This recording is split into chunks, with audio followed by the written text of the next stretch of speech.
Thank you. Good to be here today. I think everybody had on their seat a copy of this. This is basically all my slides. Might have been one or two changes that I just snuck in there this morning, but the meat of it is still going to be just fine. Normally I would be on my feet and moving around, pacing and all that. I had right knee replacement 7.5 weeks ago, so I need to be able to sit down for a little. It's going great, by the way. It's going great. Let's get going on talking about hummingbirds. That's not a Kansas hummingbird.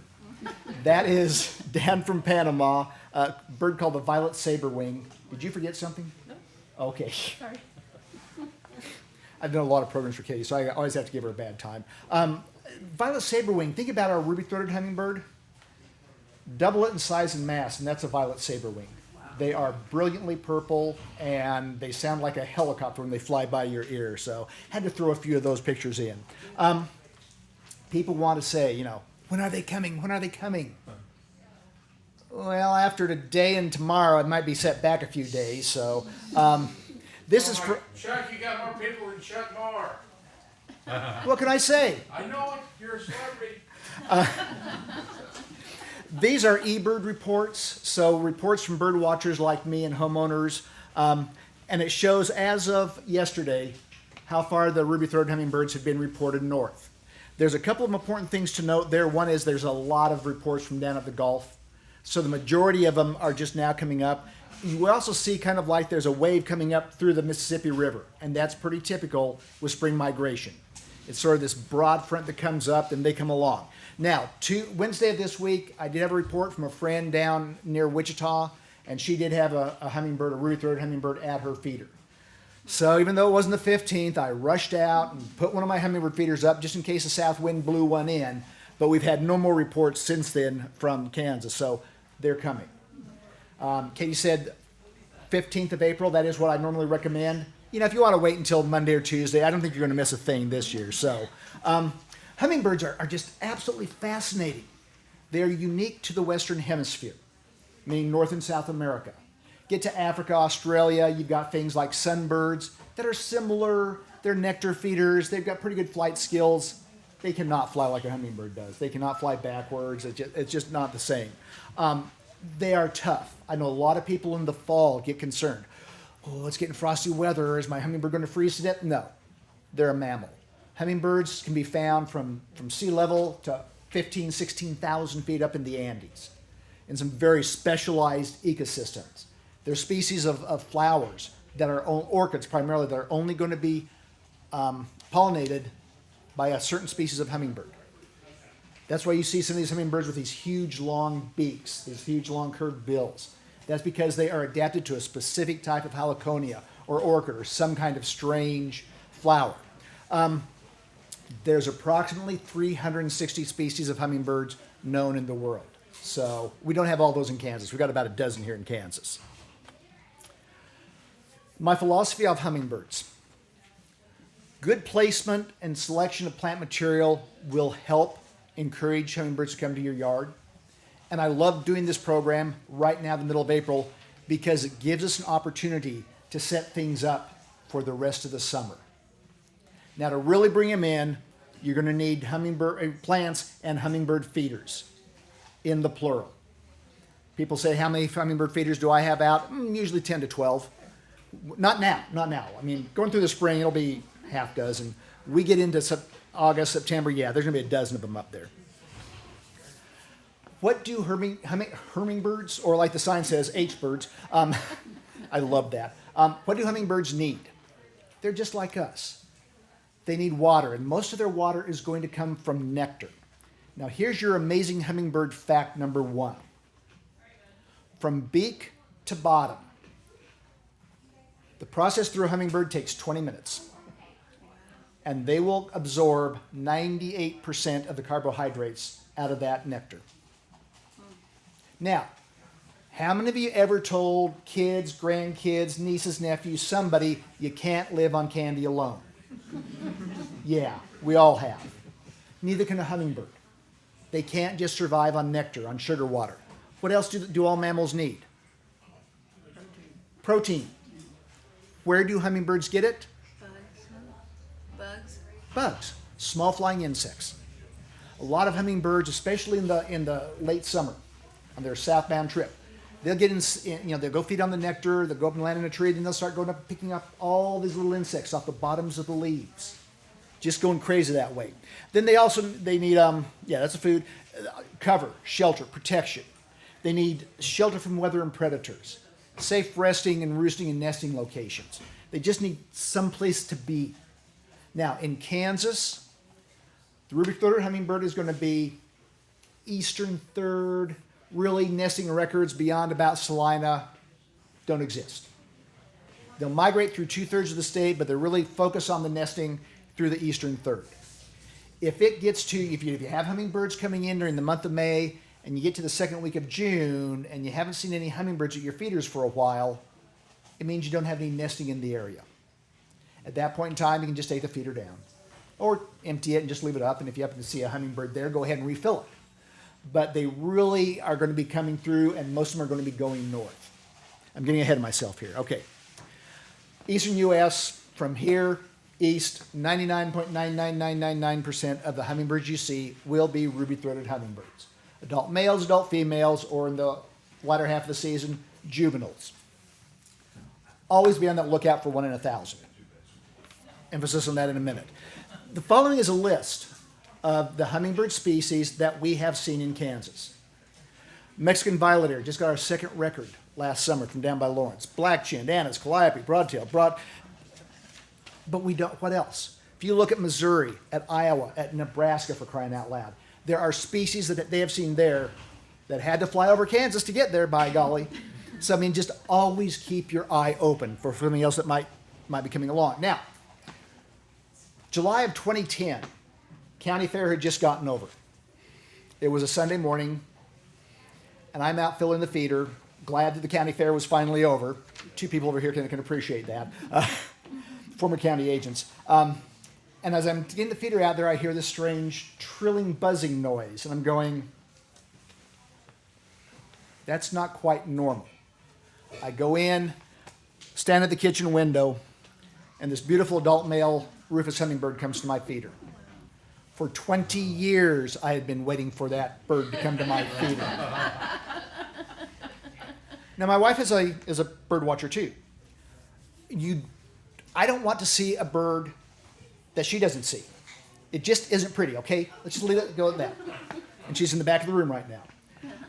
On Sunday mornings, she sometimes likes to sleep in a little bit. She probably thought the house was on fire when I came running in yelling, "Jake, get up!" Bird stuck around for about 24 hours.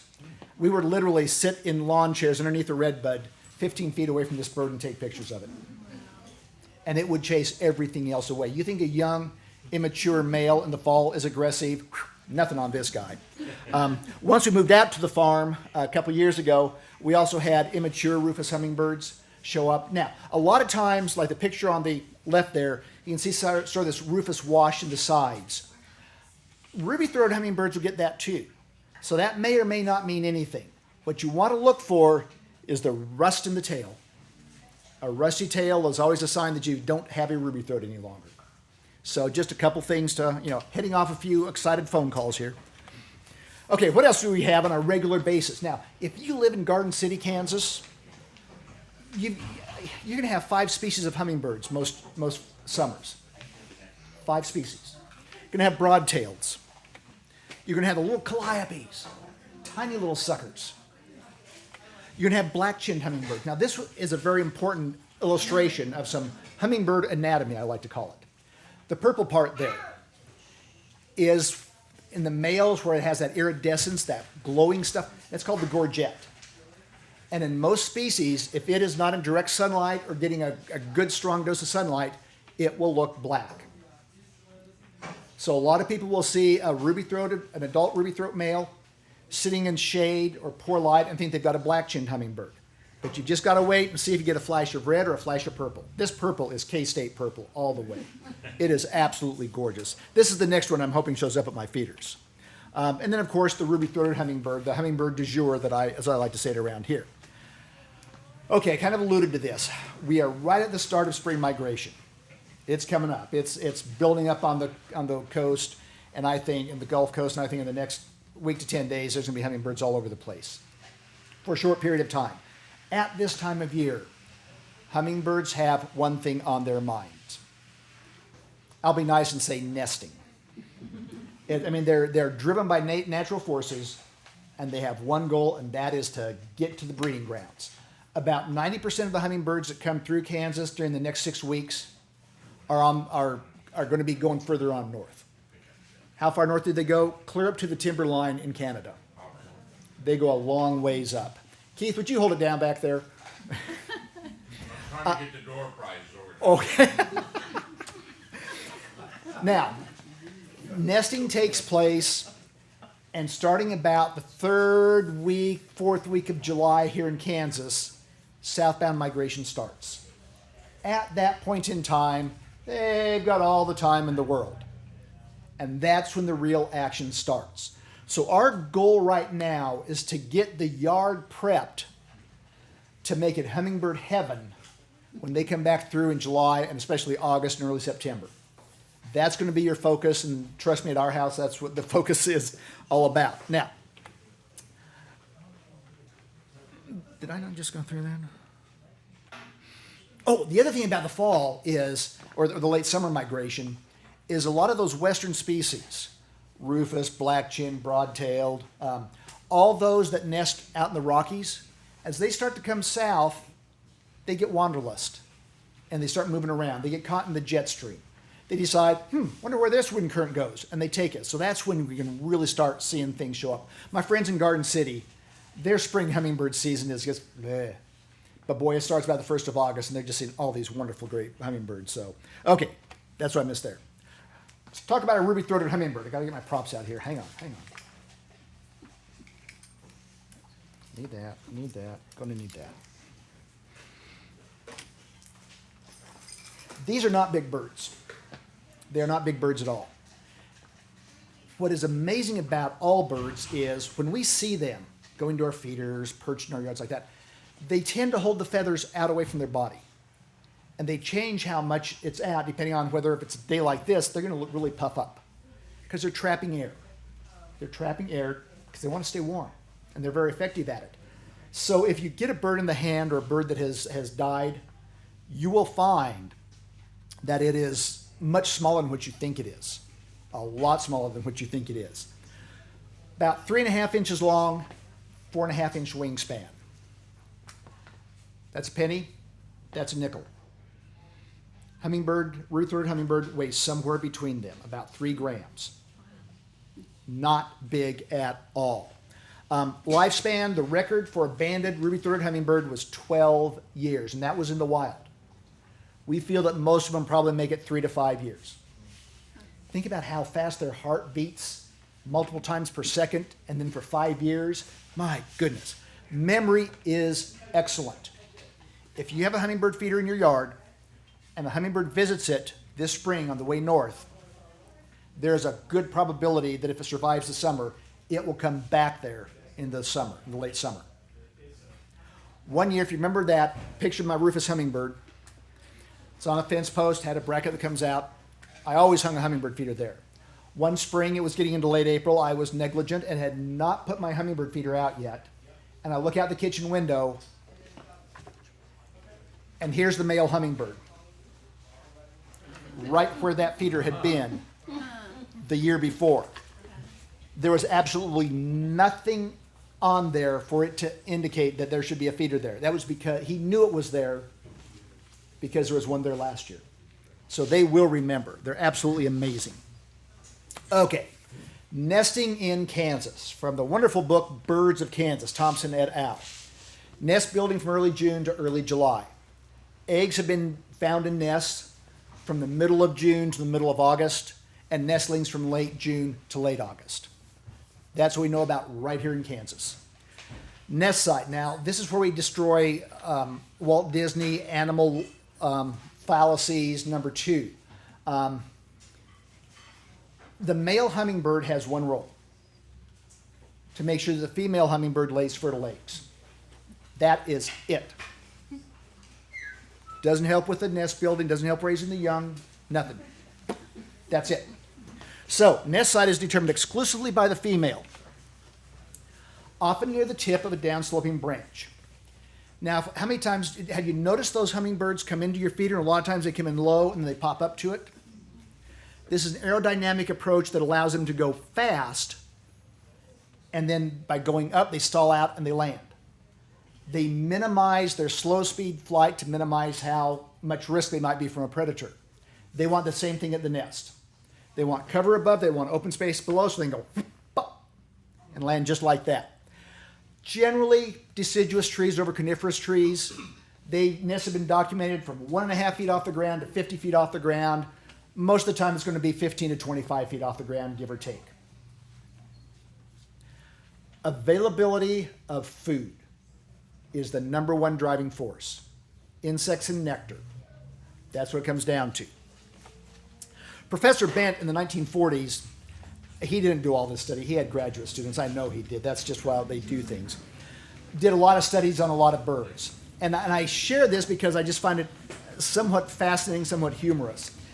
But they build their nests. They use thistle down. They use dandelion down. They use spider web. And they start by building this base, this saddle on a branch. And they start to hold this thistle down with spider webs. And then they notice that stamps down base with feet. Now let's visualize this. We have a 3-gram bird that's stamping its feet. How much compression good is that really going to do? I'm sure it was showing up on a Richter scale someplace, but it just cracked, and then it just slowly builds it up, decorates the outside with lichen and bud scales, trying to hide it. The dimensions. People will bring me in these little nests all the time, usually about this big around. It's a hummingbird nest, isn't it? No, that's probably a chipping sparrow nest, something like that. Hummingbird nest is going to be small. The inside, the egg cup, is the size of a quarter. And it is about that deep as well. It is not big. Now, as she builds this up, when she gets to the top, she wants to, thicken things up a little bit. So she does go around and puts the edge of the nest under her chin and then starts compressing it. I don't know how much she can compress that way, but whatever works. So these are tiny. They're not going to have sticks. They're not going to have fibers in it. They're going to be spider web, plain and simple. Do you have a picture of one? Yes, I do. Okay. I will get to it in just a moment. Good segue, Keith. I appreciate that. I've been a bird watcher since I was 4 years old. My mother was a bird watcher. I was, genetically predisposed, never had a chance. And I have been looking for a hummingbird nest all my life. I have not found one yet, by the way. I still am looking for one. Friend up in Clay Center sends me this picture. One June morning. And the next day she sent me a second one. She had nests in trees on either side of her house. And I'm going, this is not fair. Still haven't found one. But you can see it's all spider web. It looks like cotton. It's got lichens and bud scales stuck around it. One of the questions I quite often get is, do they reuse the nests? I would say most likely not. I've had people bring in actual hummingbird nests that were just in perfect shape. And they said, would they have reused this? No, because it's probably from a failed nest. The reason I say that is, and this was in an elm tree, she sent me this one and said that the next day they fledged. The kids had pretty well trashed the house before they left. Typical kids. But they fledged the next day, and it's been pretty well destroyed. So yeah, they don't reuse them. It's highly unlikely they reuse them, but I thank Karen Unruh for those pictures. Okay. Hummingbird plants, and this is where I think it can make all the difference in the world. I've got friends out in Garden City that have contributed to this. I've got friends down in southeast Kansas that have contributed to this list.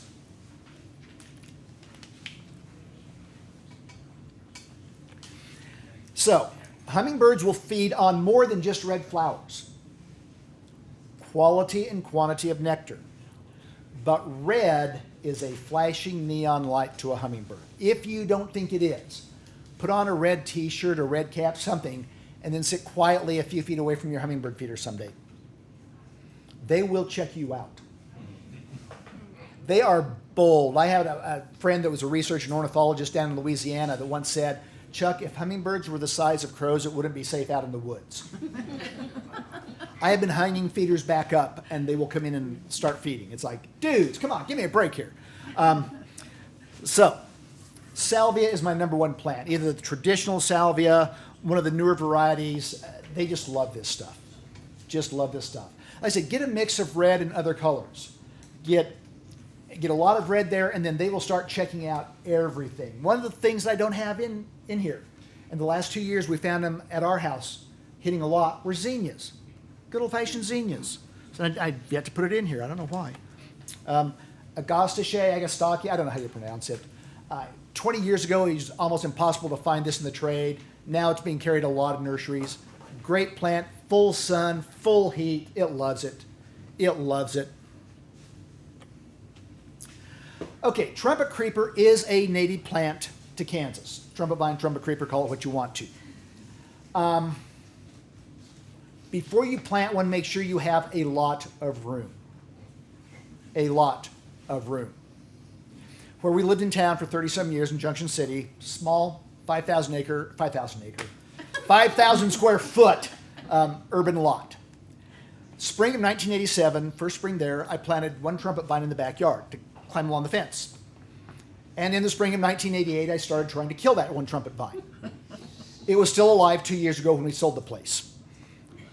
I had an old gardener friend once tell me, he said, Chuck, I can tell you why they're so hard to kill. I said, why? He said, there's only one trumpet vine in the world. They're all joined at the roots. They will attract hummingbirds and orioles. But you want a lot of space. Lower right picture, there's a 6-foot-high wooden fence underneath that. Every 5 years, my friends cut it off at the ground. And by the end of the second year, it's completely recovered. Goes nuts. Now, the picture on the left, that is at our farm, the farmyard. Underneath that, there is an old windmill tower. Probably about 25 years ago, I moved one of the shoots that I was trying to kill from the yard in town out there. It had just been Virginia creeper on it. Now Virginia creeper and the trumpet vine are in a struggle, war and peace here sort of thing. There are vines going up the base of that, trumpet creeper vines. They're this big around. This is not a plant for a small yard. I can keep it there. I mow around the base, cut back shoots. I don't know if they're root shoots or if they're seedlings, but that's the only place we have troubles is right there, and we drive all the way around the rest of it, so we're fine. But it will attract hummingbirds. In August, we will sit out on the patio. This is out by our patio, and that thing is hummingbird central. And don't get between them and the hummingbird, between that and the hummingbird feeders, because you'll get impaled in the ear by a hummingbird more than likely. They're just amazing. Okay, scarlet runner bean is an heirloom dry bean variety. It has a long pods, and you can use just like any dried bean. Allows you to garden vertically, and you don't have to do it. You can just keep popping those little bean pods off, and it'll just keep reblooming. If you ever buy a hummingbird mix of seeds, wildflower seeds, there's probably going to be 3 or 4 or 5 scarlet runner bean seeds in there. Cardinal climber is not native. I have no idea where it's from, but it vines. I hesitatingly will say like bindweed. It's an annual, so it doesn't go crazy like field bindweed does. Excuse me. But by August and September, it's just a massive red. It's just a massive red. Friends down in southeast Kansas said they will occasionally have they'll have volunteer seedlings the next spring. Up in this part of I've never heard anybody up this far west and north say that they've had a problem with that. So, cardinal flower is native. Great if you have a damp area that gets a fair amount of sunlight. We've got one of our favorite bird watching roads has some cardinal flower by a little stream, and there's always hummingbirds around there. Always hummingbirds around there. So it's a perennial. Bee balm. I haven't ever grown bee balm, I'll be honest. I've got friends up in Wisconsin that say that they've got hummingbirds all over their bee balm. I put it in here as an option. It is native. And to also remind everybody that anything you plant that blooms that attracts hummingbirds will attract bees. And if you are allergic to bees, you want to proceed with caution. a very dear friend that is, she doesn't just travel with one EpiPen now, she travels with two, and she's still flower gardens. I'm like, Linda, but just, be cautious. Be cautious. Oh, man. Sorry. Butterfly bush. I've got butterfly bush across the driveway from all the rest of the plantings, and we see the hummingbirds checking them out, but I think it's because it's over there. They tend not to go to it very often. I plant one and have one just because it's a great butterfly plant, a pollinator plant. They just absolutely love it. Hollyhock. Every old farmstead used to have hollyhocks, and they came out of vogue or something. Great hummingbird plant. We're trying to get some hollyhocks going again, and once we get a couple of good years, I know we'll have them forever. But you got to have hollyhocks out on the old farmstead, just plain and simple. But it's a good one. One that I've got friends down south that despise this plant.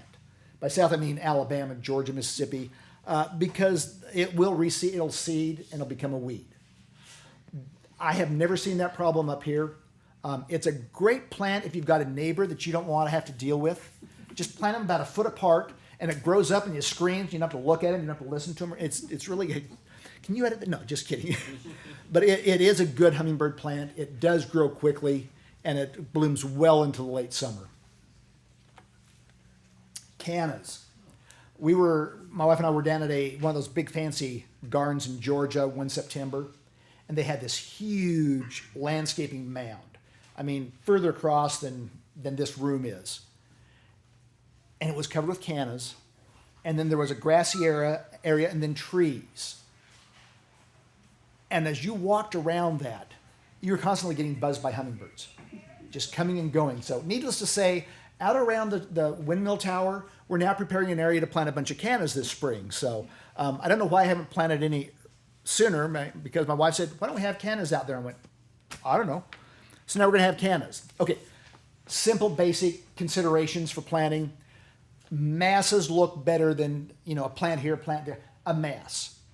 It also will catch the hummingbird's attention better. So plant a lot. Right plant in the right place. Sunshade. Is it the right soil? Wind. I mean, just take all these things into consideration. If you're not sure, even after looking at the tag, there's lots of people here that can help you understand if it's know your yard, know your landscape, know where the sunny spots are, the cold spots, the hot spots, the windy spots. And we can find some plants that are going to do well in there that the hummingbirds will like. Overcare the annuals, undercare the perennials. I always say that perennials are basically borderline weeds that we like the looks of. And as borderline weeds, they do better with little attention. You over-fertilize them, over-water them, they just go to heck in a handcart. So just barely keep them alive, and they'll probably bloom the best. Now, annuals, on the other hand, know that they're going to die with the frosty weather in the fall. The only way they're going to get their genetics on to the next year is to produce seed. To produce seed, they have to flower. So once that flower stalk or that flower starts to die down, it's going, oh man, all right, I can produce seed. We go in and clip those spent flowers off.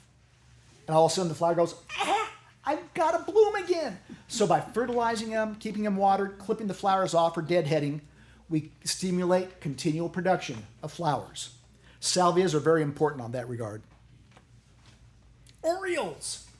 Need to talk about orioles. Orioles are nectar feeders also. They will arrive a little bit later. They will arrive about the very end of April, and they will leave in the spring sooner. I mean, they'll leave in the fall sooner. We'll get orioles that come through, and if we have weather like this, like first week of May, strong south winds, and then bam, that weather shifts around, cold north wind, migration goes thunk, and it just stops until the weather and the wind turn back around to the south. So all of a sudden you can have literally 15, 20 orioles in a tree, which is really something to see. And you're going, whoa, and you're putting up the bird feeders, and you're putting up the grape jelly, you're putting up the orange halves, and you can't keep up with them. And then about 4 or 5 days later, whenever it is that the wind switches, they're gone because it continued on north. Baltimore Orioles, these are all Baltimore Orioles. We also have orchard Orioles, not as many, and they're smaller. They're brilliant. They're a brilliant color. They're wonderful. They have a great, I don't know how to describe their sound. Come up, I'll pull my app out and play it for you. But they've got a sweet tooth. You don't have to put up an Oriole feeder. They'll raid your hummingbird feeder. Same exact nectar, 4 parts water, 1 part sugar. I just like to put up a bigger feeder so that they have something to go on. I don't care. The hummingbirds still come to this and the Orioles still go to the hummingbird feeder. You can put up grape jelly feeders. I love this. This is like a little picnic table. It's got a little dish here and a little slot here where you can put the grape jelly. It's got pins here that you can put the orange halves on. I mean, it's totally adorable. Now, there's a lot of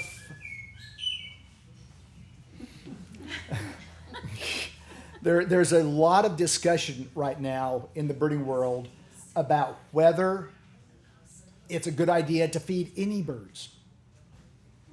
A lot of discussion. Is it harmful?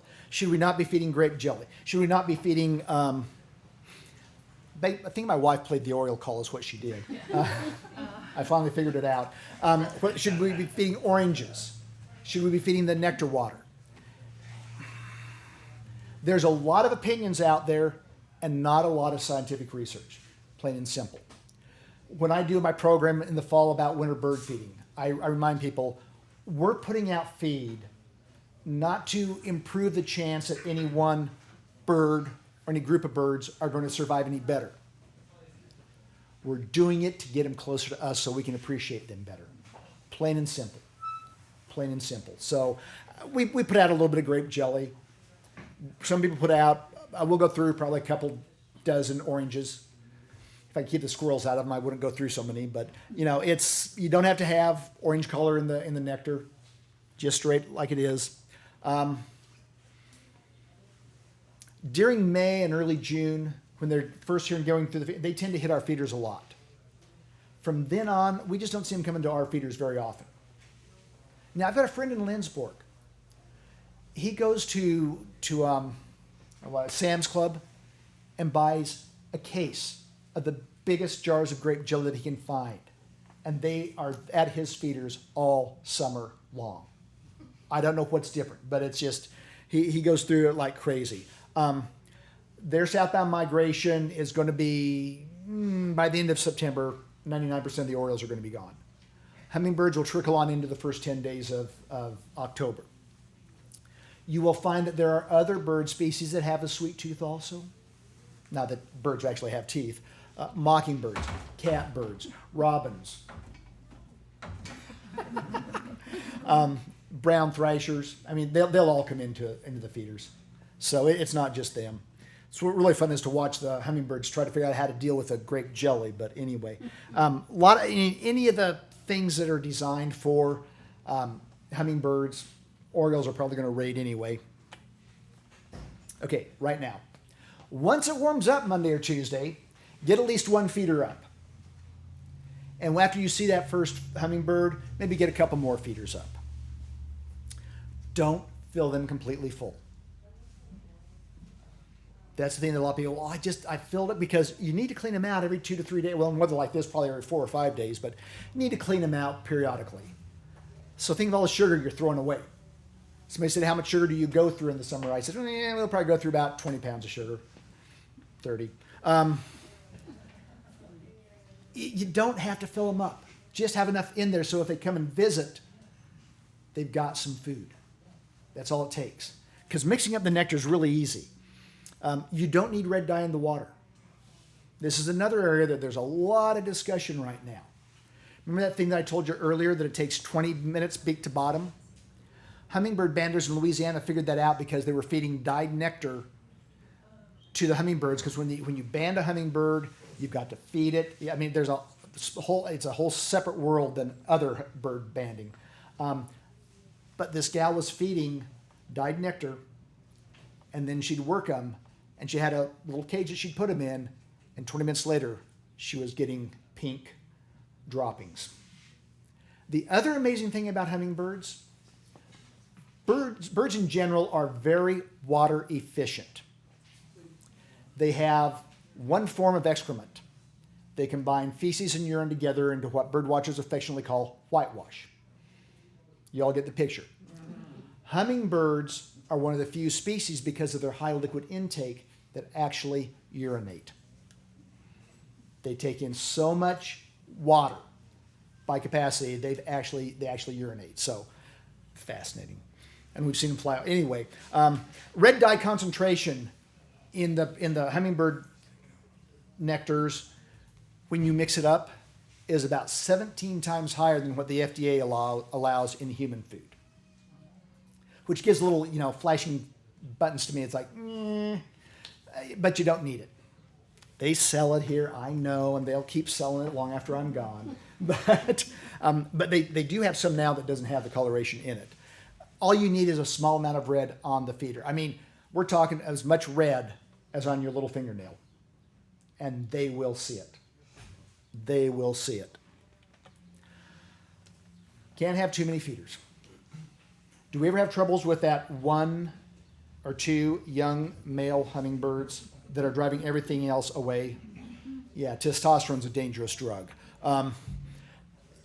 The way to do that, I tried to put bird feeder on either side of the house one time. One in front, one in back. Not a problem. Try to go. You just got to saturate the field. That's one of the reasons we got 10 to 12 feeders out there. They just go, oh, geez, forget it. Go in. 4 parts water, 1 part sugar. Some people say in cold weather in the spring or in the fall, should we boost it up to 3 parts to 1, 3.5 parts to 1? I'm not a fan of that for 2 reasons. The nectar in flowers doesn't change. It's the same strength. And secondly, if you make it too much sugar in there, you can get into solution with hot water. You don't need to boil the water, by the way. That's one of the other myths. Just hot tap water is all you need to get into solution. But if you get it too high, they will get full from the carbohydrate load before they get enough liquid. So basically they can become dehydrated. We don't want to do that. Clean the feeder at each filling. Just get a brush and some hot tap water. You don't need to go crazy with it. Just clean the gunk out of it. No honey or artificial sweeteners. Don't feed honey to hummingbirds for the same reason we don't feed honey to babies. You can kill them. Plain and simple. Artificial sweeteners, what does it lack? Carbohydrates. I had one little old lady. Have I gone over? Oh, no, I'm still good. I have a tendency to talk too much. Had a little old lady call me up one time at my office. And she wanted to know, I don't know if it was sweet and low or what, how much she needed to put with water for her hummingbirds. I can only think of 2 things. 1, she had no sugar in the house. Or 2, she thought that hummingbird was looking just a little bit on the chubby side and wanted to help it thin down. I don't know. I said, you cannot use artificial sweetener. You have to use sugar. And there was just dead silence for about 30 seconds. So I don't know if I succeeded or not. 1 8-ounce feeder will provide enough energy for 40 to 60 hummingbirds. So if you don't have a leaky feeder and you're going through 8 ounces in one day, you probably have more hummingbirds than you realize you had. And that's one of the reasons why, especially this time of year, my hummingbird feeder is only about 1/3 full. Because come Monday or Tuesday, I'll throw it out and put in some. But I just want to have enough in there so when that first one comes, there's some food. And they'll go, they're here. Get some more feeders up, start filling them fuller. Yeah, we already talked about that. Hummingbird appropriate plant material will help, but you need that and feeders both to really maximize the numbers. Get your feeders up first of the week. And I'm going to say that and we'll go home and there'll be a hummingbird at our feeder. But leave the feeders up well into the autumn. If you get past about let's say the end of October, and you have a hummingbird come into your feeder, call me. Because it's probably not a ruby throat. Ruby throats are gone by middle of October. Rare hummingbirds show up in November. I said if you don't have any hummingbirds at your feeders in early June, just take them down. But by the end of July, really get it cranked up and hang on because it's about to get crazy. People will say, okay, then when do I want? Oh, the other one that people would call me up and say, when do I need to take my hummingbird feeder down so they know to migrate south? They really have done that. And I say, don't worry about it. The drive to migrate is driven primarily by day length, the amount of daylight. And if they're not smart enough to know that, just keep feeding them until they freeze to death. We need to get them out of the population anyway. Okay. When do we take them down? That's always the big question. I'll leave mine up for a long time. If it gets to this point, it's probably okay to take them down. This was out of Wichita, one of those big Thanksgiving snowstorms Wichita seems to be famous for.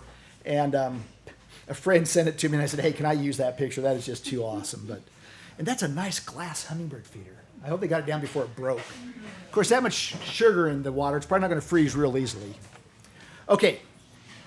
How many of you had troubles with ants before? Everybody that's not raising their hands or nodding their heads is lying.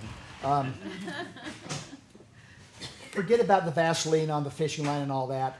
Use a moat. You hang this up. That one doesn't have a... There's a hook that goes in the bottom of this, and you hang your feeder from it, and you keep that full of water. As long as the feeder is not touching vegetation, you're covered. You are covered. Absolutely. When these things first came out, I kid you not, they were this big around and this tall. Do you know how fast that dries out in a Kansas summer? I love these. This is not the biggest one they make. They make bigger ones than this. You can get some really big ones there. And it works great. It works great.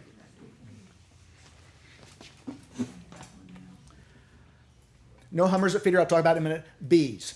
Have you ever noticed the yellow jacket traps, the wasp traps, the bee traps that they sell in hardware stores? What color are they? Yellow. They're yellow. Why? Because yellow is to bees, all Hymenoptera, like red is to hummingbirds. It's like, go right in on it. Avoid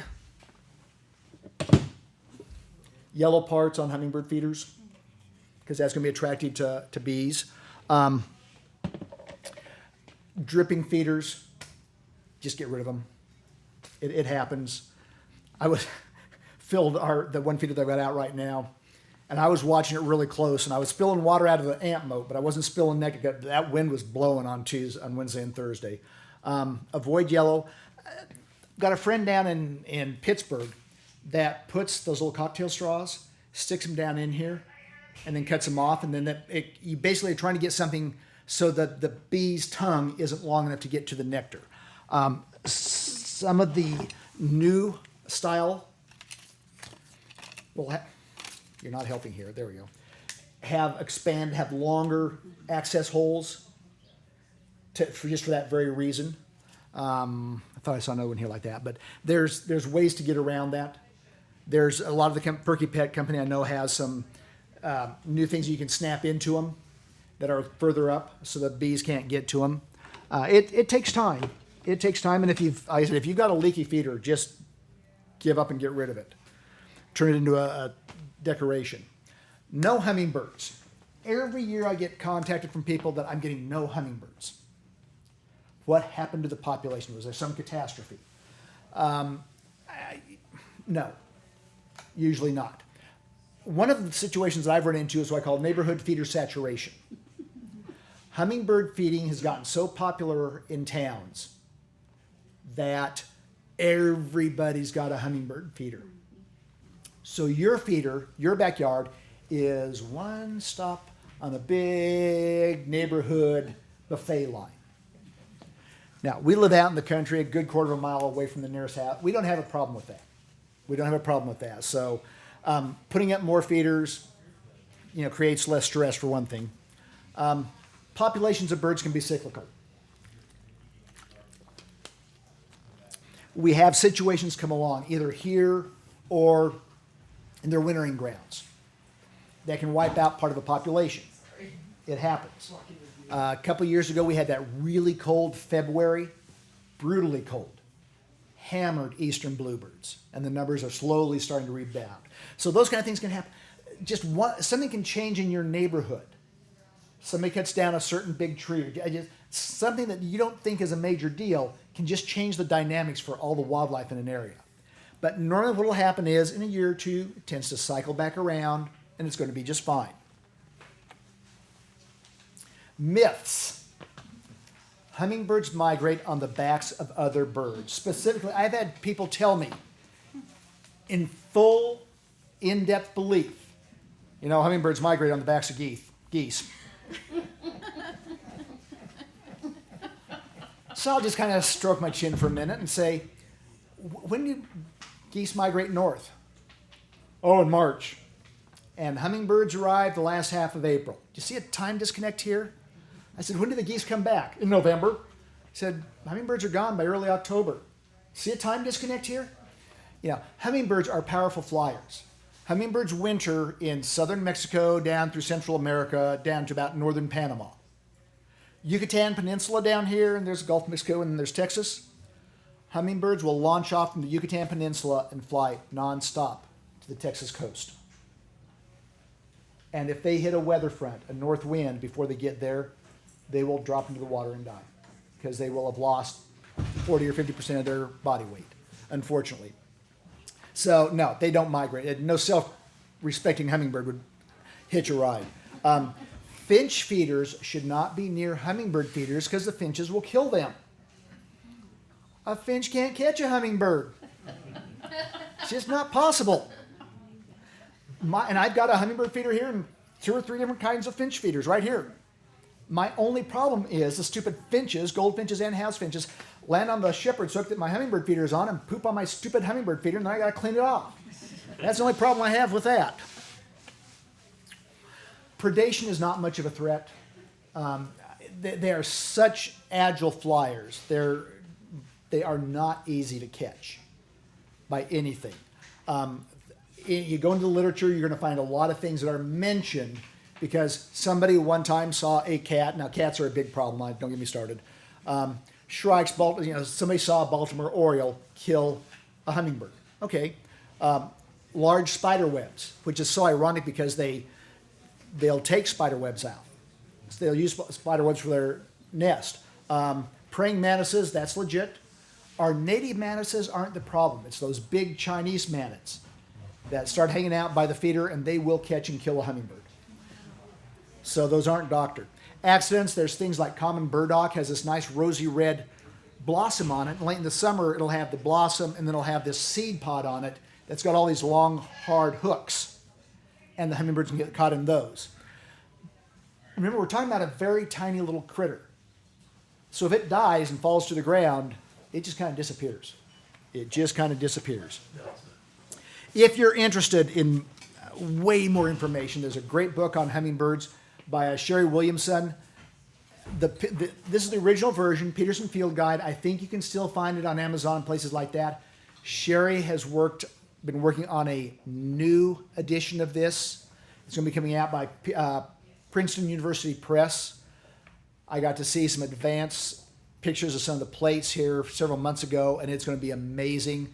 And I forgot to check before I came over here today to see if it's out there. But Hummingbirds by Sherry Williamson. That's all you need to remember. Just the details, and she's amazing. She's a wonderful person, too. I don't know how many times somebody's asked me a hummingbird question. I'm going, oh, man. So I email Sherry, and she's just always real quick to respond and just very, very helpful. So bunch of different, on birds in general, ksbirds.org, and then hummingbirds. And we'll wind up with some more Panama birds. White-necked Jacobins.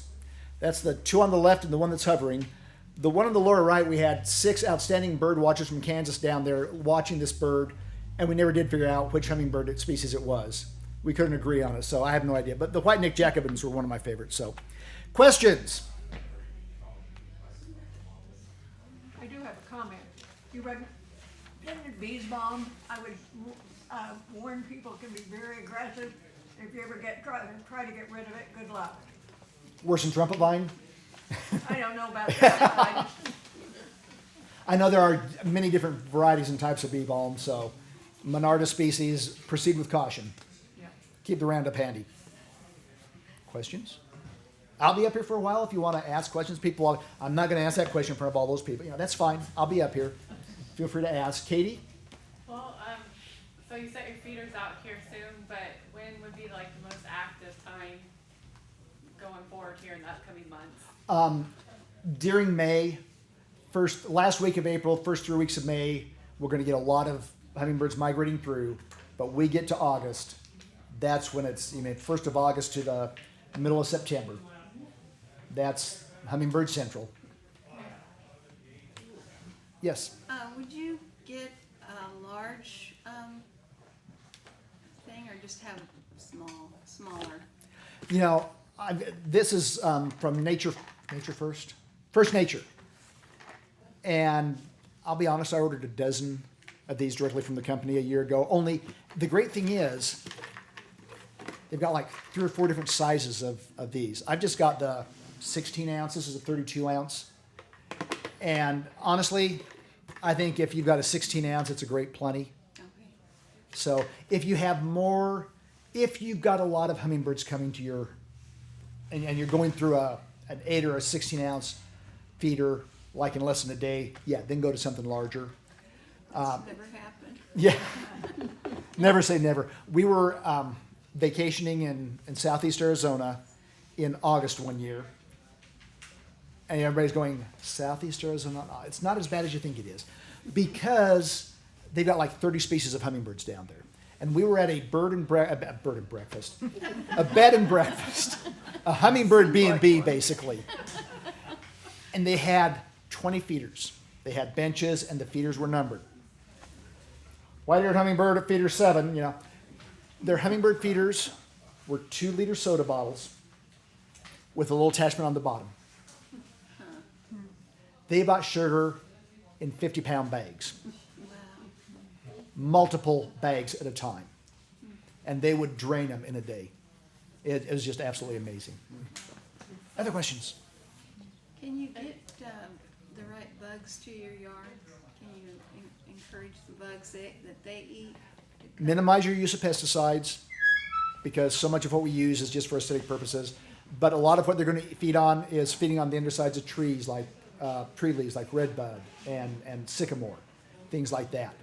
Go out and look at a redbud tree in August, or a sycamore tree in August, and just look up under the leaves. They're just full of lace bugs and plant bugs. If you got somebody that you really want to irritate, bring him in underneath the tree and then hit the branch and watch all the bugs fall on him.